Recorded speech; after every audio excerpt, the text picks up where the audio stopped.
জ্যোতিপ্ৰসাদ আগৰৱালা প্ৰতিমূৰ্তিত মাল্যাৰ্পণ কৰিছে আৰু তাৰ পিছতে বৰ্তমান ইয়াত শুভাৰম্ভণি হৈছে আৰু এয়া বন্তি প্ৰজ্বলন কৰি আনুষ্ঠানিকভাৱে নগাঁও ঢাকাৰ প্ৰতি লোকসকলে আজি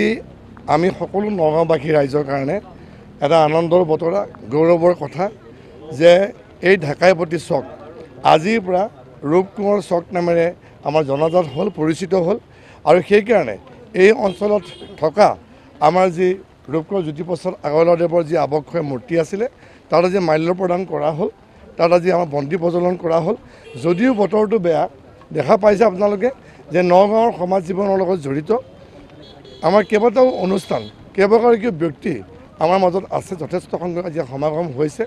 নগাঁও সাহিত্য সভাৰ পৰা আৰম্ভ কৰি মাৰোৱাৰী সন্মিলনৰ পৰা নগাঁও ভোগালী উৎসৱ সমিতিৰ পৰা আৰম্ভ কৰি পেলাই চেম্বাৰ্ছ অফ কমাৰ্চ লগতে আমাৰ যি সংগীত শিল্পী মঞ্চ নগাঁও পৌৰসভা যথেষ্ট সংখ্যক অনুষ্ঠান আৰু ব্যক্তি বিশেষে আহি পেলাই আজি আমাৰ এই কাৰ্যত সকলোৱে সহযোগ কৰিছে আৰু সকলোৱে একেমুখে ধন্যবাদ জনাইছে মাননীয় মুখ্যমন্ত্ৰী ডক্টৰ হিমন্ত বিশ্ব শৰ্মা ডাঙৰীয়াক তেখেতে আজি কেইদিনমান আগতে তেওঁ আমাৰ জিলা আয়ুক্ত মহোদয়ে যি নিৰ্দেশ দিছিলে সেই নিৰ্দেশৰ লগে লগে খুব অতি সোনকালে আজি যিহেতু আমাৰ ৰূপ কোঁৱৰ নামেৰে ৰূপ কোঁৱৰ চক নামেৰে এই ঠাইটুকুৰা পৰিচিত হ'ল ইয়াত দেখা পাইছে আপোনালোকে যে ইয়াতেই আমাৰ ৰূপ কোঁৱৰ জ্যোতিপ্ৰসাদ আগৰৱালাদেৱৰ যিটো আৱক্ষয় মূৰ্তি আছিলে আৰু ইয়াতে সদায় শিল্পী দিৱসো হয় অনুষ্ঠানবিলাকো হয় আৰু যথেষ্ট সংখ্যক লোক আহি পেলাই ইয়াত শিল্পী দিৱস পাতেহি গতিকে ইয়াত সেই পৰিৱেশটো আছে কাৰণে এটা ঐতিহ্যমণ্ডিত ঠাই সেইকাৰণে ইয়াৰ ঠাইৰ নামটুকুৰাও আমাৰ ৰূপ কোঁৱৰ চক হিচাপে পৰিচিত হ'ল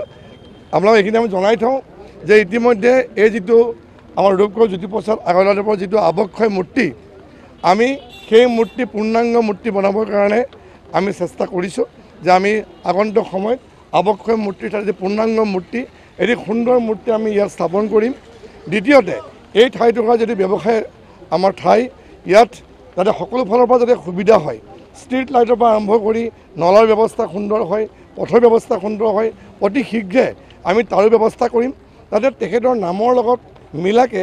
এই ঠাইটুকুৰা যাতে সুন্দৰ হয় আৰু নগাঁওবাসী ৰাইজ ইয়ালৈ আহিব পাৰে এটা সুন্দৰ পৰিৱেশ হয় তাৰো ব্যৱস্থা কৰিব পাৰিম আৰু আমাৰ আৰু এটা মন আছে যাতে সন্ধিয়া যাতে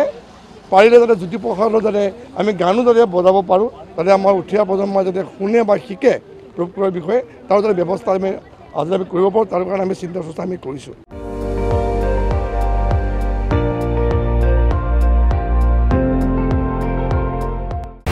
আপুনি চাই আছে ND24 সৰ্বশ্ৰেষ্ঠ নহয় সৰ্বোত্তমৰ দৌৰত